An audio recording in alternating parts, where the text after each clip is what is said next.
All right, y'all, welcome to the show. A lot going on. So in just a second, we'll talk about how Israel has invaded Syria. They bombed Damascus, and they're doing more land grabs. I know, shocking for Israel. That's totally not the thing they want to do all the time, and in fact, do all the time. So we'll talk about that. We will talk about Trump humiliating himself with some brazen healthcare lies in an interview he did. Guess what? I have concepts of a plan. Concepts. That's back for us to all enjoy. We will get to Matt Walsh effectively declaring war on all trans healthcare in this country. That involves a Supreme Court case that's currently ongoing about some anti-trans laws in, I believe it's Tennessee. Then we'll also talk about how Mitch McConnell, shockingly, took a swipe at Trump and MAGA. I was genuinely surprised by that because he is a colossal cuck to Trump and his supporters. And then later on, we will discuss how the second Gilded Age is officially here. I have some mind-boggling numbers for you. So, all right, guys, you know the drill. Everybody, please click like and subscribe and click that little bell icon so you get a notification when a video drops. I deeply, deeply appreciate it. And of course, much love to all you who make this show work by supporting us on Patreon. That link is below if you'd like to give $5 a month or whatever it is. It means the world. And remember, I don't talk to any advertisers at all, no billionaires, no foreign governments. We're real independent media. I'm very proud of that fact, and you guys make that possible. All right, let's get it. Look at this. Israel grabs land in Syria's Golan Heights, warns villagers to stay home. Israeli forces also bomb weapons depots in southern Syria and the capital Damascus, Israeli media reports.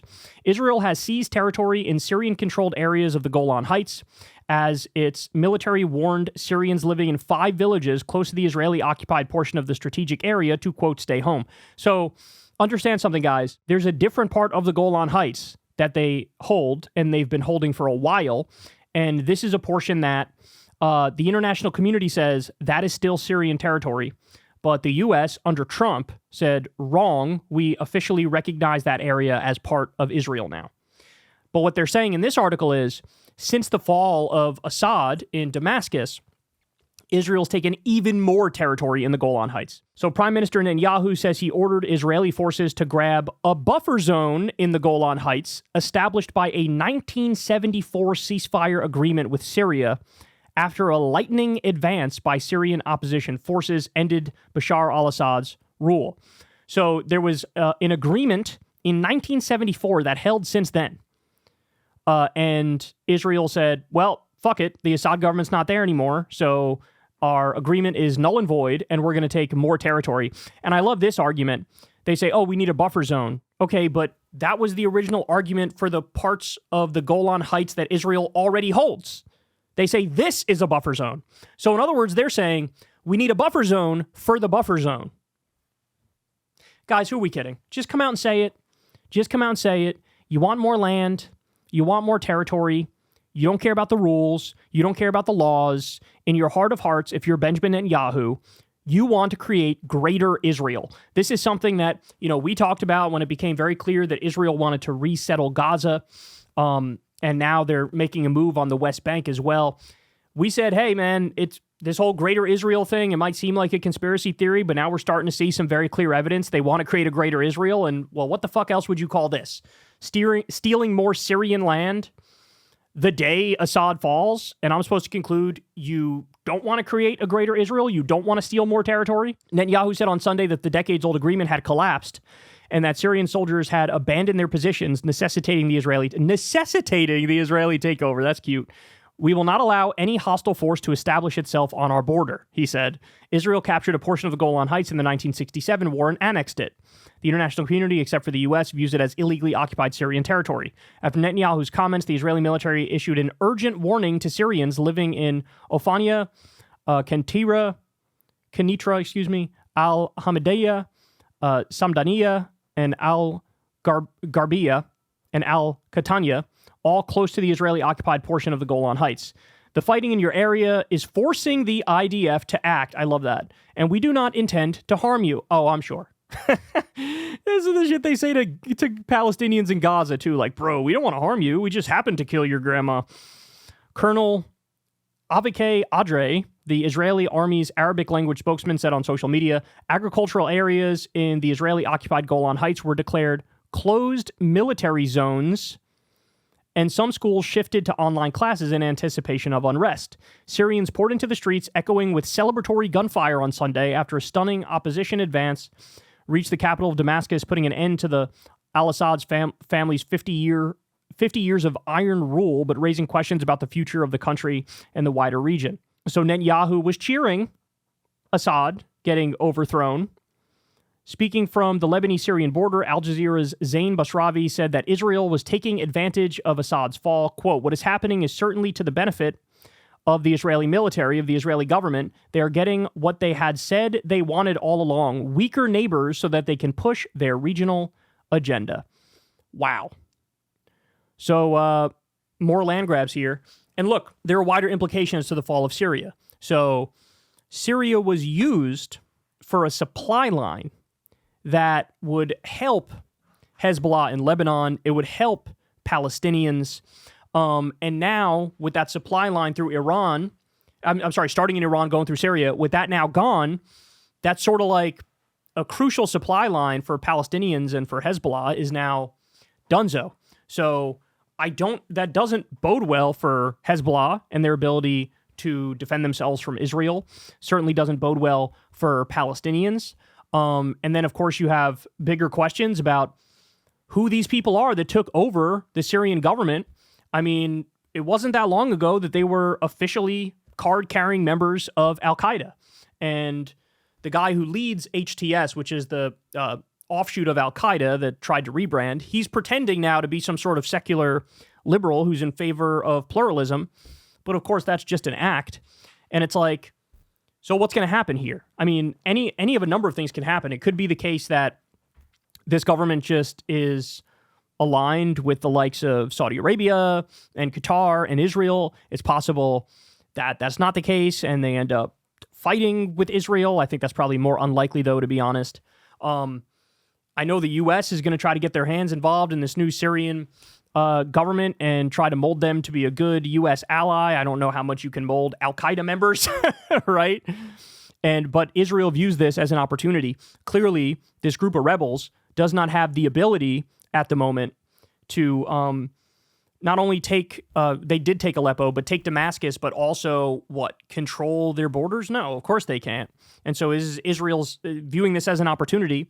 We're going to take more land.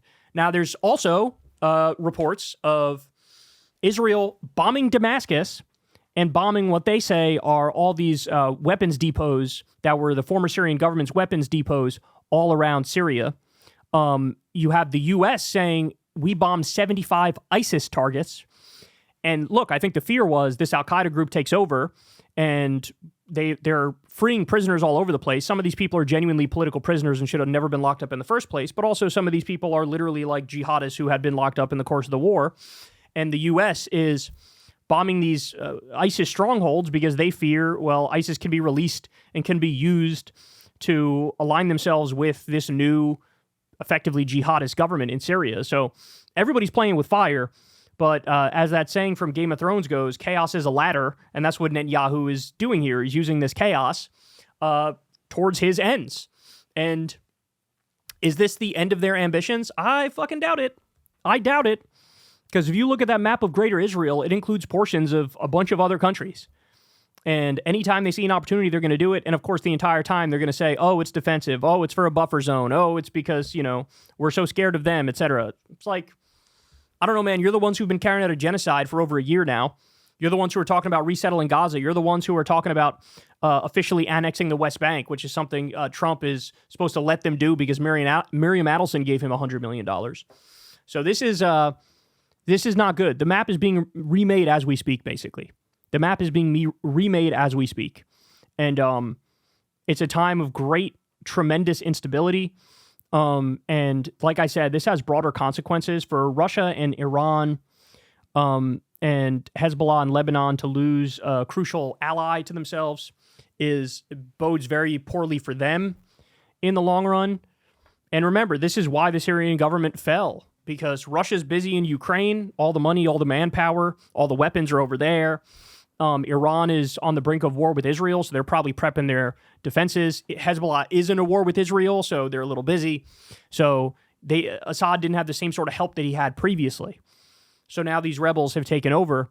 And again, look, I hope it doesn't wind up being another Libya. I hope it doesn't wind up being another Iraq. But I do think it's relatively naive at this point to feel that way, because we have recent examples in history. What happens when you overthrow some authoritarian leader in the region? And obviously the hope is let's have democracy, let's have freedom, etc. But here we are, and nobody's even having a conversation about elections in Syria. Okay, if you really liberated the people, do elections. Are they going to do it? I don't know. Color me skeptical that the former Al-Qaeda guy who did terrorist attacks, who now took over a country, is going to be, a small d Democrat. Please. So anyway, Israel's taking advantage of the chaos. And a lot of open questions moving forward, y'all, but I'll finish on this one here. Israeli strikes in Damascus today have been very intensive. Very intensive. And the Israeli cabinet approved a further invasion of Syrian territory. So that's the other thing. Like, how far is Israel going to go on this, right? Is Israel going to now look at the fact that Assad was overthrown and say, well, this government is just as legitimate as if we were to take all of Syria? So are they interested in taking more, even more territory in Syria? The Israeli Air Force strikes in Syria today have been very intensive. Defense sources tell the Times of Israel. Dozens of IAF aircraft struck numerous targets across Syria with a focus on destroying strategic weapons that could fall into the hands of elements hostile to Israel following the collapse of the Assad regime. The strikes have also targeted weapon production capabilities and air defense sites. So I don't know, man. The wider war in the Middle East is clearly already here. It's just a question of how it advances and what the pieces on the chessboard do. But it's real ugly, and we are playing with fire, to say the least. Hey, y'all, do me a favor and like and subscribe. It helps out big time in the algorithm. Click the bell as well for notifications when videos drop, and watch that video on screen right now. You know you want to.